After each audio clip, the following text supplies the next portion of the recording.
മരണക്കിടക്കയിലും അവസാനം വരെ തന്റെ കൊലയാളിയെ വിശ്വസിച്ചിരുന്നു എന്നൊക്കെ മാധ്യമങ്ങൾ പറയുന്ന സമയത്ത് അതിന്റെ മറ്റൊരു വശം കൂടി നമ്മൾ മനസ്സിലാക്കേണ്ടതുണ്ട്. തോറ്റുപോയി അല്ലെങ്കിൽ താൻ ചതിക്കപ്പെട്ടു എന്ന് തുറന്ന് സമ്മതിക്കാൻ മടിയുള്ള തോൽക്കാൻ മടിയുള്ള ഒരു വ്യക്തിയായിരിക്കാം അത് സൂചിപ്പിക്കുന്നത്. അങ്ങനെ തോക്കാൻ മടിയുള്ള ആ ഒരു വ്യക്തിത്വത്തെ കറക്റ്റായി ഒബ്സർവ് ചെയ്തിട്ടാണ് കൊലയാളിയായിട്ടുള്ള ഗ്രീഷ്മ പല തവണയായിട്ട് പല ചലഞ്ചുകളിൽ കൂടെ ഈ പാരക്യൂറ്റ് എന്ന വിഷം കലർത്തിയ ജ്യൂസ് അദ്ദേഹത്തിന് നൽകിക്കൊണ്ടിരുന്നത്. ഇത് വളരെ സ്ലോ ആയിട്ട് പല തവണകളായി കൊടുക്കുകയാണെന്നുണ്ടെങ്കിൽ പതിയായിരിക്കും ആ ഒരു ഡെത്ത് സംഭവിക്കുക. വളരെ ചെറിയ അളവിൽ ഈ കീടനാശിനി ഉള്ളിൽ ചെന്ന് ആന്തരിക അവയവങ്ങളെ ബാധിച്ചാലും 2 ദിവസം കഴിഞ്ഞു കഴിഞ്ഞാൽ ഇതിന്റെ സാന്നിധ്യം തിരിച്ചറിയാൻ, ശരീരത്തിൽ നിന്ന് തിരിച്ചറിയാനായിട്ട് നന്നേ ബുദ്ധിമുട്ടാണ്. പലപ്പോഴും അത് കണ്ടുപിടിക്കുക അസാധ്യമാണ്. ഇവിടെ ഷാരോൺ വധക്കേസിൽ സംഭവിച്ചത് അവസാനം വലിയ ഡോസിൽ ഈ ഒരു കീടനാശിനി ജ്യൂസിൽ കലർത്തി കൊടുത്തു എന്നുള്ളതാണ്. എല്ലാ പ്രിയപ്പെട്ട പ്രേക്ഷകർക്ക് നമസ്കാരം. ഒരു വാർത്താ വിശകലന വീഡിയോ ആണ്. ലോകത്ത് കോടാനുകോടി ആളുകൾ പല പ്രദേശങ്ങളിലായി പല കോണുകളിലായി അധിവസിക്കുന്നുണ്ട്. ഈ ജനങ്ങളുടെയൊക്കെ പ്രശ്നങ്ങളെ ഒന്ന് ലിസ്റ്റ് ഔട്ട് ചെയ്യാൻ പറഞ്ഞാൽ പേപ്പറുകൾ തികയാതെ വരും. എന്നാൽ എല്ലാ പ്രദേശങ്ങളിലും എല്ലാ കോണുകളിലും ഉള്ള ആളുകളെ കോമൺ ആയി ബാധിക്കുന്ന ഒരു വ്യക്തിയെ തളർത്താൻ സാധ്യതയുള്ള ഏറ്റവും വലിയ പ്രശ്നത്തെ ചുരുക്കി പറയാൻ പറഞ്ഞാൽ 1-2 വാക്കുകൾ മതി. അത് വ്യക്തി ബന്ധങ്ങൾ കൊണ്ടുണ്ടാവുന്ന പ്രശ്നങ്ങളാണ്. ഏതൊരു കരുത്തിനെയും തളർത്തുന്ന പല പ്രശ്നങ്ങളുടെയും ഉത്ഭവം വ്യക്തി ബന്ധങ്ങളിൽ നിന്നായിരിക്കാം, ഒരു പ്രണയത്തിൽ നിന്നൊക്കെ ആയിരിക്കാം. പ്രണയം, ആൺപെൺ ബന്ധങ്ങൾ, ഇണചേരൽ എന്നിവയുടെയൊക്കെ അടിസ്ഥാനത്തിലാണ് ലോകം തന്നെ മുന്നോട്ടേക്ക് പോകുന്നത് എന്ന് അവകാശപ്പെടുന്ന സമയത്ത് നിഷേധിക്കാൻ പറ്റുന്ന ഒരു സാഹചര്യത്തിലേക്ക് നമ്മൾ എത്തിയിട്ടില്ല എന്നുള്ളതാണ് യാഥാർത്ഥ്യം. ഈ പ്രണയത്തിൻ്റെ ഭാഷയിലും വ്യക്തിബന്ധങ്ങളിലെ മാനങ്ങളിലും ഒക്കെ കാലങ്ങൾ കഴിയും തോറും പലവിധ മാറ്റങ്ങളും വന്നിട്ടുണ്ട്. വളരെ സിമ്പിളായിട്ട് ചെറിയൊരു രീതിയിൽ പറയുകയാണെന്നുണ്ടെങ്കിൽ ഈ കഴിഞ്ഞ 10-20 വർഷം തന്നെ എടുത്തു നോക്കിക്കഴിഞ്ഞാൽ വലിയ മാറ്റങ്ങൾ ഉണ്ടായിട്ടുണ്ട്. ഞാനൊക്കെ ടീനേജിലായിരുന്ന സമയത്ത് കേൾക്കുന്ന പ്രണയ കഥകളിലൊക്കെ എപ്പോഴും ഒരു ദുഃഖം തളം കെട്ടി കിടക്കാറുണ്ടായിരുന്നു. അന്ന് ഈ പ്രണയം കുടുംബ ബന്ധത്തിലേക്കും വിവാഹത്തിലേക്കും ഒക്കെ എത്തുന്നതിൻ്റെ സക്സസ് റേറ്റ് വളരെ കുറവായിരുന്നു എന്ന് എനിക്ക് തോന്നുന്നു. അതേപോലെ തന്നെ പ്രണയം വിവാഹ ബന്ധത്തിലേക്കോ കുടുംബ ബന്ധത്തിലേക്കോ എത്തിയില്ല എന്നുണ്ടെങ്കിൽ പല ആളുകൾക്കും വിരഹവും അതേപോലെ തന്നെ ആത്മഹത്യയൊക്കെ ആയിരുന്നു വഴി. അന്ന് ആണും പെണ്ണും കമിതാക്കൾ ഒരുമിച്ച് ആത്മഹത്യ ചെയ്യുന്ന ധാരാളം വാർത്തകൾ കേട്ടിരുന്നു. എന്നാൽ പിന്നീട് അത് വളരെയധികം കുറഞ്ഞു, ഇല്ലാതായി എന്ന് തന്നെ നമുക്ക് പറയാനായിട്ട് സാധിക്കും. അപ്പം അങ്ങനെ തീരെ നമുക്ക് കാണാനായിട്ട് സാധിക്കത്തില്ല. അത് ഇതിൻ്റെ രീതികളിലും വ്യക്തിബന്ധങ്ങളിലും മാനങ്ങളിലും ഉണ്ടായ ഒരു മാറ്റമാണ്. എന്നാൽ ഞാൻ കോളേജിലേക്കൊക്കെ എത്തിയ സമയത്ത് 2012 മുതലുള്ള സമയങ്ങളിൽ പ്രണയം വലിയ കാര്യമായിട്ട് ആഘോഷിക്കപ്പെടുന്നത് കാണാൻ സാധിച്ചു. എനിക്ക് തോന്നുന്നു ഈ സോഷ്യൽ മീഡിയ വന്ന സമയത്ത് ഈ പ്രണയവും അതിൻ്റെ സക്സസ്സും ഒക്കെ കാണിക്കുന്നത് പൊതുവായിട്ടുള്ള ഒരു രീതിയായിട്ട് വരികയും പല ആളുകളും അത് വലിയ കുഴപ്പമില്ലാത്തൊരു സംഗതിയാണെന്ന് അംഗീകരിക്കുകയും ചെയ്തു. അതുവരെ ഉണ്ടായിരുന്ന എങ്ങനെയൊക്കെ ഒത്തുപോകുന്നവരാണ് എന്നുണ്ടെങ്കിലും പ്രണയമാണ് എന്നുണ്ടെങ്കിൽ വേണ്ട എന്നുള്ളൊരു കാഴ്ചപ്പാടൊക്കെ അങ്ങ് മാറി ചേരുന്നവർ ചേരട്ടെ എന്നുള്ളൊരു രീതിയിലേക്കായി. എന്നാൽ അതിനുശേഷം സദാ കണക്റ്റഡ് ആയിരിക്കുന്ന കവിതാക്കളുടെ ഒരു കാലഘട്ടം വന്നപ്പോഴത്തേന് പലവിധ പ്രശ്നങ്ങളായി. അപ്പോഴാണ് ഈ ഡിപ്രഷൻ, ട്രോമ, ടോക്സിക് റിലേഷൻഷിപ്പ് എന്നീ കാര്യങ്ങളെക്കുറിച്ചിട്ടൊക്കെ ആളുകൾ മനസ്സിലാക്കിയതും കൂടുതലായിട്ട് അതൊക്കെ കേൾക്കാനായിട്ട് തുടങ്ങിയതും. അപ്പോൾ പുതിയൊരു കാര്യം വന്നു. പ്രണയത്തിന് വേണ്ടി മരിക്കുന്ന ആളുകളെ കടത്തിവിടുന്ന രീതിയിൽ പ്രണയത്തിന് വേണ്ടി പകയുടെ ഭാഗമായി ആളുകളെ കൊല്ലുന്ന ആളുകളുടെ എണ്ണം ക്രമാതീതമായിട്ട് കൂടാൻ തുടങ്ങി. ഒത്തിരിയധികം കൊലപാതകങ്ങൾ വരാൻ തുടങ്ങി. പ്രണയത്തിൽ എന്തെങ്കിലും പ്രശ്നം ഉണ്ടാവുകയാണ്, പ്രണയത്തിൽ നിന്ന് പിന്മാറാനായിട്ട് മടിക്കുകയാണ് എന്നൊക്കെ ഉണ്ടെങ്കിൽ ആളുകൾ കൊല്ലുകയാണ്. അതേപോലെ തന്നെ പ്രണയത്തിൽ നിന്ന് പിന്മാറിക്കഴിഞ്ഞാൽ അവർക്ക് എതിരെ ആസിഡ് ഒഴിക്കുന്ന ആളുകൾ, അതേപോലെ തന്നെ അവരെ കുത്തിക്കൊല്ലാനായിട്ട് പ്ലാൻ ചെയ്തിരിക്കുന്ന ആളുകൾ, അത് നടപ്പിലാക്കുന്ന ആളുകൾ. ഞങ്ങളുടെ നാട്ടിൽ പാലായിൽ പോലും ആളുകളുടെ മുന്നിൽ വെച്ച് ഒരാൾ ഒരു പെൺകുട്ടിയെ ക്രൂരമായി പല ആവർത്തി കുത്തി കൊലപ്പെടുത്തി, നിറയൊഴിച്ച് കൊലപ്പെടുത്തിയ ഒരു കേസ് നമ്മൾ കേട്ടു, വെടിവെച്ച്. അപ്പൊ അങ്ങനെയുള്ള ധാരാളം കേസുകൾ ഇങ്ങനെ വരാൻ തുടങ്ങി. 2017 ജൂലൈ 22 പത്തനംതിട്ട കടമനട്ടയിലെ ശാരിക, 2019 മാർച്ച് 13 തിരുവല്ലയിലെ കവിത, അതേ വർഷം ജൂൺ 19 പെരിന്തൽമണ്ണയിലെ ദൃശ്യ, വീണ്ടും 2019 ഒക്ടോബർ 10 കൊച്ചി കാക്കനാട്ടെ ദേവിക, അതേ വർഷം തൊട്ടു പിന്നാലെ നവംബർ 4 തൃശൂർ ചിയ്യാരത്തെ നീതു, 2020 ജനുവരി 6 തിരുവനന്തപുരം കാരക്കോണത്തെ ആഷിക, 2020 ജൂൺ 9 കൊച്ചിയിലെ ഈവ ആന്റണി, ഈ വർഷം ജൂലൈ 30 കണ്ണൂർകാരി മാനസ, ഇക്കഴിഞ്ഞ മാസം 29 നെടുമങ്ങാട്ടെ സൂര്യഗായത്രി. ഈ പട്ടികയിൽ ഒടുവിലത്തെ ഇര മാത്രമാണ് പാലാ കോളേജ് ക്യാമ്പസിൽ ജീവൻ നഷ്ടമായ തലയോലപ്പറമ്പിലെ നിധിനമോൾ. ആ ഒരു കൊലപാതക വാർത്തകളൊക്കെ ഇങ്ങനെ വന്നുകൊണ്ടിരുന്ന സമയത്താണ് വലിയ കോളിളക്കം ഉണ്ടാക്കി ഷാരോൺ രാജ് മർഡർ കേസ് വരുന്നത്. അതുവരെ പുരുഷന്മാർ സ്ത്രീകളെ അതിക്രൂരമായി കൊന്നുകൊണ്ടിരുന്ന വാർത്തകൾ കേട്ടിരുന്ന ജനം ഞെട്ടിത്തെരിച്ചു. ഇവിടെ കൊലയാളി സ്ത്രീയാണ്.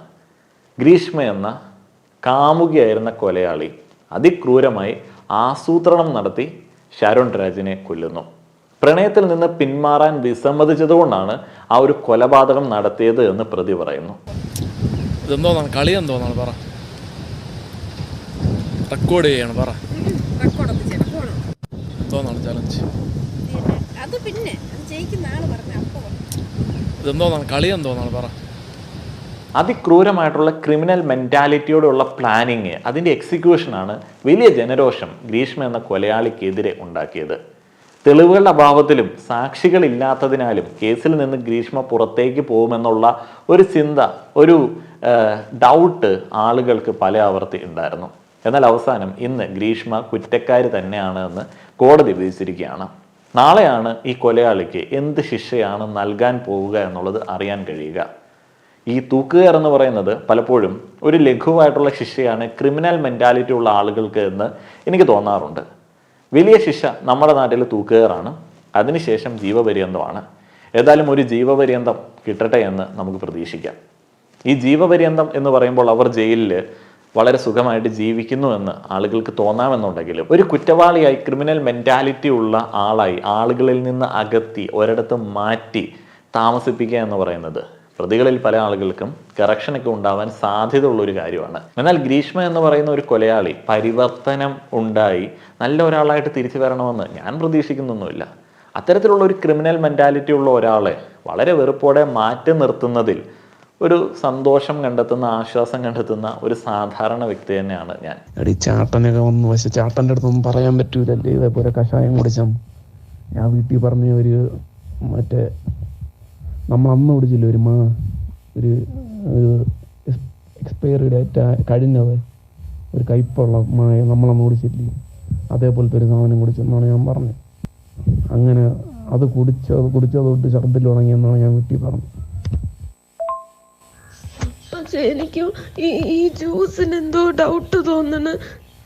അതൊരു നോർമൽ ടേസ്റ്റ് ആയിരുന്നാ? കുഴപ്പമൊന്നുമില്ലല്ലോ, ഞാൻ അത് റിയാക്ട് ആയതാണോ എന്തോ.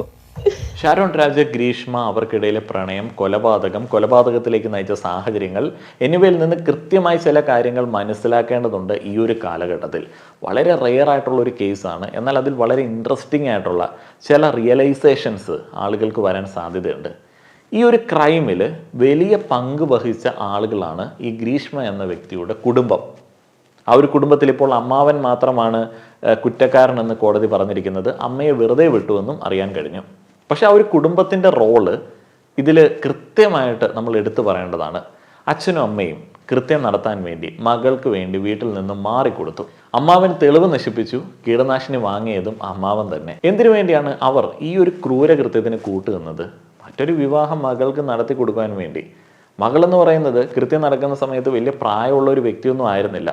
പക്ഷെ അവർക്ക് ഒരു ജീവൻ കളഞ്ഞു വരെ നടത്തേണ്ട ഒന്നായി ഒരു വിവാഹത്തെ തോന്നുന്നത് അവരുടെ മാത്രം പ്രശ്നമല്ല, അത് ഈ ഒരു സമൂഹത്തിനൂടെ റോളുള്ള ഒരു പ്രശ്നമാണ്.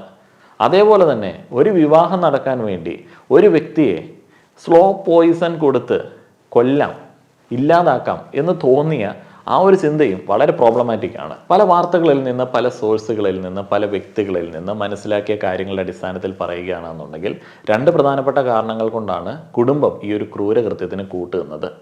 മകളുടെ ശോഭനമായിട്ടുള്ളൊരു ഭാവി എന്ന് പറയുന്നത് സെക്കൻഡറി മാത്രമായിരുന്നു. മകളുടെ ശോഭനമായിട്ടുള്ള ഭാവിക്ക് വേണ്ടി പുതിയൊരു വിവാഹം തരപ്പെടുത്തുക എന്നുള്ളത് സെക്കൻഡറി മാത്രമായിരുന്നു. അവരുടെ ഫസ്റ്റ് പ്രയോറിറ്റി എന്ന് പറയുന്നത് ഈ ഒരു ക്രിമിനൽ മെൻറ്റാലിറ്റി ഉള്ള അവരുടെ മകളെ, അവർക്ക് ക്രിമിനൽ മെൻറ്റാലിറ്റി ആണോ എന്നുള്ളത് നമുക്കറിയില്ല, മകളെ എത്രയും പെട്ടെന്ന് വിവാഹിതയാക്കി വീട്ടിൽ നിന്ന് അവരുടെ ഉത്തരവാദിത്തം തീർക്കുക എന്നുള്ളതായിരുന്നു. കാരണം ഈ ഒരു സ്ത്രീയുടെ, ഗ്രീഷ്മ എന്ന സ്ത്രീയുടെ പാസ്റ്റ് വലിയ പ്രശ്നമായിരുന്നു. ആ ഒരു കുടുംബത്തിന് മൾട്ടിപ്പിൾ റിലേഷൻഷിപ്സ് ഉണ്ടായിരുന്നു. അതേപോലെ തന്നെ ആ ഒരു റിലേഷൻഷിപ്പിൻ്റെ ഭാഗമായിട്ട് ഒരു തവണ അബോർഷൻ നടത്തി എന്നുള്ള ഒരു ആരോപണം വരികയുണ്ടായി. അത് സ്ഥിരീകരിക്കുന്ന ചില വിവരങ്ങൾ വരികയുണ്ടായി. ഷാരോൺ രാജ് എന്ന് പറയുന്ന വ്യക്തിക്ക് അത് അറിയാമെന്ന് വരെ അവരുടെ കുടുംബാംഗങ്ങൾ പറയുകയുണ്ടായി. അങ്ങനെ പലവിധ പ്രശ്നങ്ങൾ. അതിനോടൊപ്പമാണ് അന്യജാതിക്കാരനായിട്ടുള്ള ഷാരോൺ രാജിൻ്റെ ഒരു റിലേഷൻഷിപ്പ് കൂടി വരുന്നത്. എന്നാൽ ഈ മൾട്ടിപ്പിൾ റിലേഷൻഷിപ്പുള്ള ഒരു സ്ത്രീക്ക് പുതിയൊരു ബന്ധവും ഓക്കെ ആയിരുന്നു. അപ്പോൾ അവർ ആ ഒരു ബന്ധത്തിലേക്ക് പോകാനായിട്ട് ശ്രമിക്കുകയും അവിടെ പുതിയ സാധ്യതകൾ കണ്ടെത്തുകയും ചെയ്ത സമയത്താണ് ഷാരോൺ രാജിനെ, ബസ്സിൽ നിന്ന് കണ്ടു പരിചയപ്പെട്ട ഷാരോൺ രാജിനെ 2-3 വർഷത്തെ പ്രണയത്തിന് ശേഷം ഒഴിവാക്കാൻ വേണ്ടി തീരുമാനിച്ചത്. പല കാരണങ്ങൾ ഗ്രീഷ്മ എന്ന് പറയുന്ന വ്യക്തി ഷാരോണിനോട് പറയുന്നുണ്ട്. ജ്യോത്സ്യൻ പറഞ്ഞു ആദ്യ ഭർത്താവ് മരിക്കും, അതുകൊണ്ട് ഷാരോൺ ഈ ഒരു ബന്ധത്തിൽ നിന്ന് പിന്മാറുക. അത് ഷാരോൺ രാജിന് സമ്മതമായിരുന്നില്ല. ഷാരോൺ രാജ് അദ്ദേഹത്തിൻ്റെ മത ആചാരങ്ങൾ പ്രകാരമുള്ള മത രീതികൾക്കനുസരിച്ചിട്ടുള്ള പ്രതീകാത്മകമായിട്ടുള്ള ഒരു വിവാഹമൊക്കെ നടത്തിയെന്നും വാർത്തകളിൽ നിന്ന് മനസ്സിലായി. അവർ ഭാര്യ ഭർത്താക്കന്മാരെ പോലെ കോളേജിലേക്കും അതേപോലെ തന്നെ മറ്റ് സ്ഥലങ്ങളിലേക്കൊക്കെ പോയി എന്നുള്ളതും വാർത്തകളിൽ നിന്ന് കേട്ട കാര്യമാണ്. ഈ ഒരു ഘട്ടത്തിൽ തോൽക്കാനായിട്ട് അല്ലെങ്കിൽ പ്രണയത്തിൽ നിന്ന് പിന്മാറാനായിട്ട് മടിയുള്ള കാമുകനെ ഡീൽ ചെയ്യാനായിട്ടുള്ള വഴികൾ ആലോചിക്കുകയായിരുന്നു ഈ ഗ്രീഷ്മ എന്ന് പറയുന്ന വ്യക്തി. അവിടെയാണ് ഞാൻ ആദ്യം പറഞ്ഞ അവസാന സമയത്ത് പോലും തോറ്റുവെന്ന് സമ്മതിച്ചു കൊടുക്കാൻ മടിയുള്ള ഒരാളെ നമ്മൾ നോക്കിക്കാണേണ്ടത്. പലപ്പോഴും ഈ ഗ്രീഷ്മയ്ക്ക് മുൻപിലും പ്രണയത്തിന് മുൻപിലും ജീവിതത്തിന് മുമ്പിലും തോൽക്കാൻ മനസ്സില്ലാതെ ജയിക്കാനായിട്ട് മാത്രം നിന്ന ഒരാളുടെ ആ ഒരു മനഃശാസ്ത്രം മനസ്സിലാക്കിയിട്ടാണ് ഈ ഒരു ക്രൂരകൃത്യം ഈ ഗ്രീഷ്മ എന്ന് പറയുന്ന വ്യക്തി എക്സിക്യൂട്ട് ചെയ്തത്. അതാണ് വാർത്തകളിൽ നിങ്ങൾ കേൾക്കുന്ന ജ്യൂസ് ചലഞ്ച് എന്ന് പറയുന്ന ഒരു കാര്യം. അദ്ദേഹം വിശ്വസിപ്പിച്ചിരുന്നത് ഈ ജ്യൂസിൽ കലർത്തിയ കഷായം പല ആളുകൾക്കും കുടിക്കാൻ പറ്റാത്തതാണ്. ഇത് ഞങ്ങളുടെ വീട്ടിലുള്ള ആളുകൾക്കൊക്കെ കുടിക്കാനായിട്ട് വലിയ ബുദ്ധിമുട്ടാണ്. ഇതൊന്ന് കുടിച്ച് കാണിക്കാൻ പറ്റുമോ? ഒരു ചലഞ്ചായിട്ടാണ് കൊടുത്തിരുന്നത്. അതേപോലെ തന്നെ ഇത്ര ജ്യൂസ് കുടിച്ച് കാണിക്കാൻ വേണ്ടി പറ്റുമോ? ചലഞ്ചായിട്ടാണ് കൊടുത്തിരുന്നത്. ചലഞ്ച് അത് പിന്നെ ജയിക്കുന്ന ആള് പറഞ്ഞ ഇതെന്തോന്നാണ് കളി എന്തോന്നാണ് പറ. ആദ്യഘട്ടത്തിൽ പാരസെറ്റമോൾ കാര്യമായിട്ട് തന്നെ കലക്കി ഒരു കുപ്പി ജ്യൂസ് കുടിക്കാൻ കൊടുത്തതും അത് ഇദ്ദേഹത്തിന് കുടിക്കാൻ പറ്റാതെ തുപ്പിക്കളഞ്ഞതിനെ കുറിച്ചിട്ടുമൊക്കെ അന്വേഷണ ഉദ്യോഗസ്ഥൻ പറയുന്നുണ്ട്. എന്നാൽ പിന്നീടാണ് വലിയ അന്വേഷണത്തിൽ കൂടെ റിസർച്ചിൽ കൂടെ ഈ ഒരു കീടനാശിനിയെ കുറിച്ചിട്ട് ഗ്രീഷ്മ മനസ്സിലാക്കുന്നതും പല ആവർത്തി ഇത് ജ്യൂസിലായിട്ട് ഇങ്ങനെ കൊടുക്കുന്നതും. ഓരോ തവണ അദ്ദേഹം ഇത് കുടിക്കുന്നതിന് ശേഷവും ചില ശാരീരിക ബുദ്ധിമുട്ടുകൾ ഉണ്ടായിരുന്നതായിട്ട് കുടുംബം പറയുന്നുണ്ട്. ഇങ്ങനെ പലതവണയായിട്ട് വിഷം കൊടുത്തിട്ടും പലതവണയായിട്ട് പല കാര്യങ്ങൾ പറഞ്ഞിട്ടും പിന്മാറാൻ മനസ്സില്ലാത്ത ഒരാളെ എന്നേക്കുമായി പെട്ടെന്ന് തീർക്കുക എന്നുള്ള ഉദ്ദേശത്തോടെയാണ് ഒക്ടോബർ 14-ാം തീയതി വീട്ടിലേക്ക് ചില കള്ളങ്ങളൊക്കെ പറഞ്ഞ് വിളിച്ചു വരുത്തി വീണ്ടും ഈ ഒരു ജ്യൂസ് കൊടുക്കുന്നത്. അപ്പോഴും നമ്മൾ വിചാരിക്കും ഈ പിന്നെയും ജ്യൂസ് കുടിക്കാനായിട്ട് പിന്നെയും തനിക്ക് വായയ്ക്ക് രുചി വ്യത്യാസമുള്ള ജ്യൂസ് കുടിക്കാനായിട്ട് അദ്ദേഹത്തെ പ്രേരിപ്പിക്കുന്ന ഘടകം എന്താണ്? അതാണ് മനഃശാസ്ത്രപരമായിട്ടുള്ളൊരു സമീപനം എന്ന് പറയുന്നത്. പലപ്പോഴും ചലഞ്ചായിട്ട് കൊടുത്തു, അതിനുശേഷം സ്നേഹത്തോടെ കൊടുത്തു. അതേപോലെ തന്നെ ആ ഒരു ദിനവും വളരെ ഇൻറ്റിമേറ്റ് ആയിട്ടുള്ള റിലേഷൻഷിപ്പ് മൊമെൻറ്റുകൾക്ക് ശേഷമാണ് അദ്ദേഹത്തിന് ആ ഒരു ജ്യൂസ് ഈ പറയുന്ന സ്ത്രീ കൊടുക്കുന്നത്. അന്ന് കൊടുത്ത ജ്യൂസിൽ കാര്യമായിട്ട് തന്നെ കീടനാശിനിയുടെ അളവുണ്ടായിരുന്നു. കാര്യമായ അളവുണ്ടായിരുന്ന കീടനാശിനി ഉള്ളിൽ ചെന്നതുകൊണ്ട് ആന്തരിക അവയവങ്ങളെ അത് കാര്യമായി തന്നെ ബാധിച്ചു.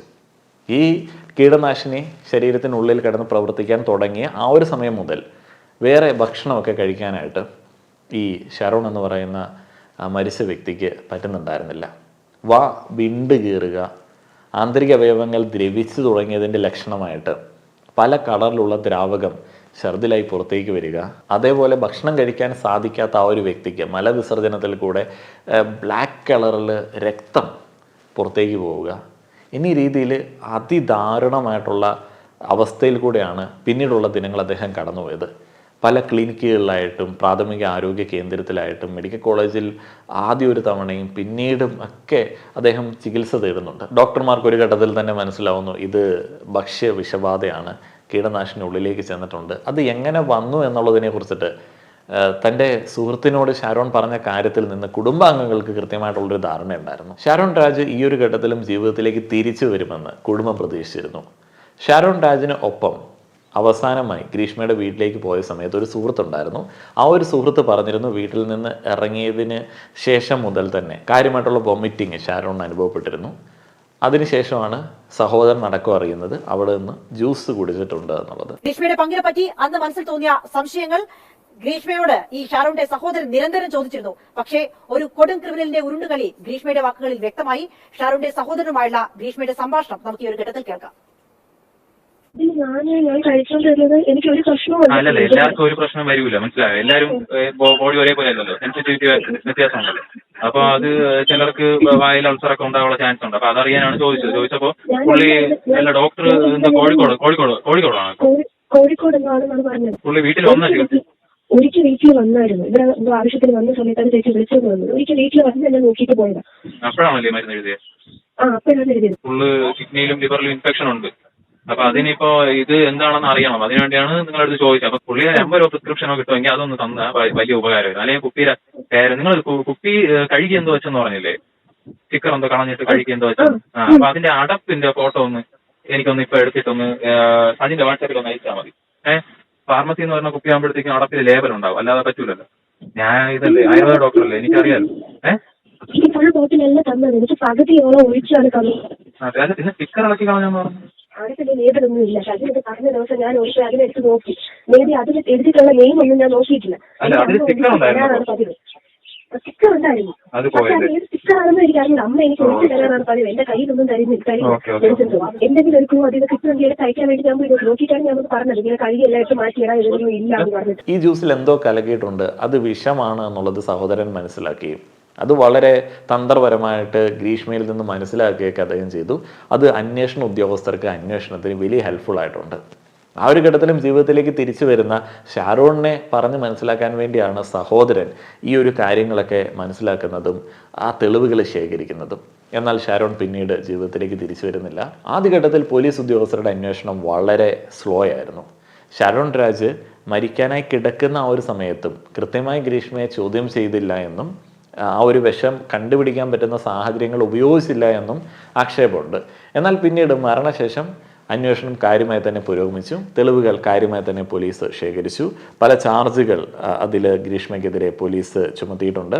Section 302 punishment for murder, section 328 causing hurt by means of poison with intent to commit an offence, section 324 kidnapping or abducting in order to murder, section 201 causing disappearance of evidence of offense or giving false information to screen offender. ഈ ഒരു കേസിൽ വളരെ strange ആയിട്ടുള്ള ഒരു ഫാക്ടറുണ്ട്. സൊസൈറ്റിയുടെ ഒരു ക്രൂര മുഖത്തെയാണ് അത് കാണിക്കുന്നത്.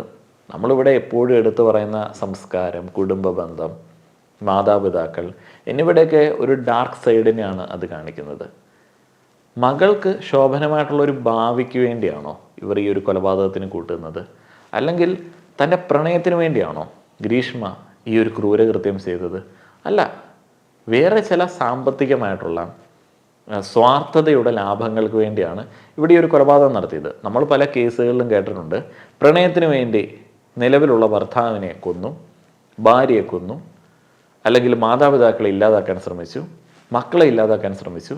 ഇതങ്ങനെയൊന്നുമല്ല. ഒരു അറേഞ്ച്ഡ് മാരേജിന് വേണ്ടി ലൈഫിൽ സെറ്റിലാവാമെന്നുള്ള ആ ഒരു മിഥ്യാധാരണയുടെ പുറത്ത് ഒരാളെ ഇല്ലാതാക്കുകയാണ് ഇവിടെ ചെയ്തത്. ഇവിടെ നമുക്ക് വേണമെങ്കിൽ അഡീഷണൽ ആയിട്ട് ഇവർ തമ്മിലുള്ള ജാതി വ്യത്യാസത്തെക്കുറിച്ചിട്ടും സാമ്പത്തിക അന്തരത്തെക്കുറിച്ചിട്ടും ഒക്കെ വേണമെന്നുണ്ടെങ്കിൽ പറയാം. പക്ഷെ ഇവിടെ നമ്മൾ മനസ്സിലാക്കേണ്ടത് എത്ര ക്രൂരമായിട്ടാണ് അവരത് എക്സിക്യൂട്ട് ചെയ്തത്. ഒരു വ്യക്തിയെ വളരെയധികം സ്നേഹിക്കുന്നു എന്ന് അവകാശപ്പെടുന്ന, ആ ഒരു പ്രണയത്തിൽ നിന്ന് പിന്മാറാൻ മടിക്കുന്ന, സ്നേഹമുണ്ട് എന്ന് പുറമേ തന്നെ മനസ്സിലാവുന്ന ഒരു വ്യക്തിയെ ഇഞ്ചിഞ്ചായിട്ട് സ്ലോ പോയിസൺ കൊടുത്ത് കൊല്ലുക. ആന്തരിക അവയവങ്ങളൊക്കെ ദ്രവിച്ച് ചോര പുറത്ത് വന്ന്, പല വഴികളിൽ കൂടെ ചോര പുറത്ത് വന്ന് മരിക്കുന്ന ഒരവസ്ഥയിലേക്ക് ഒരാളെ കൊണ്ടുചെന്ന് എത്തിക്കുക. എന്ത് ക്രൂരമായിട്ടുള്ള ഒരു നടപടിയാണ്. അവസാനം ആ ഒരു കാമുകൻ ഹൃദയം പൊട്ടി മരിക്കുകയാണ്. എല്ലാ മരണങ്ങളുടെയും തൊട്ട് മുന്നേ നമ്മളോട് ഡോക്ടേഴ്സ് വന്ന് പറയാറുണ്ടല്ലോ, കാർഡിയാക് അറസ്റ്റ് ആയിരുന്നു. അവസാനം ഹൃദയം നിലയ്ക്കുമ്പോൾ എല്ലാം നിൽക്കും. ഇത്ര ക്രൂരമായിട്ടുള്ള ഒരു ക്രൈം. ഇവിടെ ജെൻഡർ വ്യത്യാസം ഉള്ളതുകൊണ്ടാണ് നമുക്കിത് ഇത്ര തീവ്രമായിട്ട് അനുഭവപ്പെടുന്നത്. ധാരാളം കാമുകന്മാർ സ്ത്രീകളെ വെട്ടി ഞുറുക്കി ഫ്രിഡ്ജിലാക്കി വെക്കുന്ന വാർത്തകൾ സ്ഥിരമായി എല്ലാ മാസവും കേൾക്കാറുണ്ട്. ഇവിടെ വളരെ പുതിയ ഒരു തലത്തിലുള്ള ഒരു സമീപനമായതുകൊണ്ടാണ് ഇത് ശ്രദ്ധിക്കപ്പെട്ടത്. പ്രണയപ്പക, പ്രണയത്തിൻ്റെ പേരിൽ പക, വാശി, വൈരാഗ്യം, വിവാഹം കഴിക്കാൻ വേണ്ടി ഒരാളെ ഇല്ലാതാക്കുക, വിവാഹം കഴിക്കാൻ വേണ്ടി കൊലപാതകം നടത്തുക, ഈ വിവാഹം കഴിക്കാൻ വേണ്ടി മാത്രമായിട്ട് ജീവിക്കുന്ന ആളുകളെ സൃഷ്ടിക്കുന്ന ഒരു സമൂഹത്തിനെ കുറിച്ചിട്ടും കൂടെ ഈ ഒരു ഘട്ടത്തിൽ ഓർക്കേണ്ടതുണ്ട്. 23-24 വയസ്സുള്ള സമയത്ത് ഒരാളെ കൊന്നിട്ടാണെങ്കിലും ക്രൂരമായിട്ട് അവനെ ഇല്ലാതാക്കിയിട്ടാണെന്നുണ്ടെങ്കിലും ഒരു വിവാഹം കഴിക്കണമെന്നുള്ള ഒരു ചിന്തയൊക്കെ ഒരു സ്ത്രീക്ക് തോന്നുക എന്ന് പറയുന്നത് വളരെ സ്ട്രേഞ്ച് ആൻഡ് വിയേർഡാണ്. ആ ഒരു സ്ത്രീ ഒരു കുടുംബനാഥയായിട്ടൊക്കെ മാറിക്കഴിഞ്ഞാൽ, നാളെ മറ്റൊരു ബന്ധം തോന്നിക്കഴിഞ്ഞാൽ മക്കളെ ഇല്ലാതാക്കാനായിട്ടും ഒരു മടി ഉണ്ടാവില്ല. ഭർത്താവിനെ കൊല്ലാനായിട്ട് ഒരു മടി ഉണ്ടാവില്ല. വ്യക്തിത്വമില്ലാത്ത ആളുകളായി മക്കളെ വളർത്തിയെടുക്കുന്നതിൻ്റെ പ്രശ്നമാണ് ഈ ഒരു ക്രിമിനൽ മെൻറ്റാലിറ്റി എന്ന് പറയുന്നത്. 23-24 വയസ്സുള്ള 2 വ്യക്തികൾക്ക് ഒരു വ്യക്തിത്വമുണ്ട്, മുന്നോട്ടേക്കുള്ളൊരു വ്യക്തി ജീവിതമുണ്ട്, താൻ മറ്റൊരാളെ ഡിപ്പെൻഡ് ചെയ്തിട്ടല്ല ജീവിക്കുന്നത് എന്നുള്ള ചിന്തയുണ്ടായിരുന്നു എന്നുണ്ടെങ്കിൽ ഒരു മരണവും ഒരു കൊലപാതകവും ഇല്ലാതാക്കായിരുന്നു. 23-24 വയസ്സിലൊരു പ്രപ്പോസൽ വരുന്നു, അത് നല്ലതാണ് എന്ന് നിലവിലത്തെ ക്രൈറ്റീരിയ വെച്ച് തോന്നുന്നുണ്ട്, അതിലങ്ങ് സെറ്റിൽ ആവാം എന്നുള്ള തോന്നൽ വരുന്നത് ഒരു വ്യക്തിത്വം ഇല്ലാത്ത ഒരു വ്യക്തിയുടെ ലക്ഷണമാണ്. ആ ഒരു ലാഭമൊക്കെയാണ് അവർ പ്രതീക്ഷിക്കുന്നത്. ഒരു വ്യക്തിത്വം ഇല്ല. ഒരാൾ പല കാരണങ്ങൾ പറഞ്ഞ് ബന്ധത്തിൽ നിന്ന് പിന്മാറാനായിട്ട് ഫോഴ്സ് ചെയ്യുന്ന സമയത്ത് ആ ഒരു ബന്ധത്തിൽ പിന്മാറാതെ നിന്ന് മരണം വരിക്കുന്നതും ആ ഒരു വ്യക്തിത്വത്തിനോടുള്ള ഒരു സമീപനത്തിലെ ചില പ്രശ്നങ്ങളൊക്കെയാണ്. അപ്പോൾ ഇത്തരത്തിലുള്ള വ്യക്തികളായിട്ട് നമ്മുടെ കുഞ്ഞുങ്ങളെ വളർത്തിയെടുക്കാതിരിക്കുക. അതേപോലെ തന്നെ ഈ വിവാഹം കഴിക്കുന്നതല്ല ലോകത്തിലെ ഏറ്റവും വലിയ കാര്യമെന്ന് ഒന്ന് മനസ്സിലാക്കി വെക്കുക. തള്ളമാർ പ്രധാനമായിട്ടും. മക്കൾക്ക് കുറച്ചും കൂടെ ബോധമുണ്ട്. ഇപ്പം ക്രൂരകൃത്യത്തിന് കൂട്ടുനിന്ന് നിലവിലുള്ള ഒരാളെ അപായപ്പെടുത്തി മക്കൾക്ക് വിവാഹം നടത്താൻ വേണ്ടി പ്ലാനിങ് നടത്തുന്ന തന്തയും തള്ളയും എന്ത് കഷ്ടമാണ്. ഇതിൽ കൂടുതലൊന്നും പറയാനില്ല. നിങ്ങളുടെ അഭിപ്രായങ്ങൾ പറയുക. നന്ദി.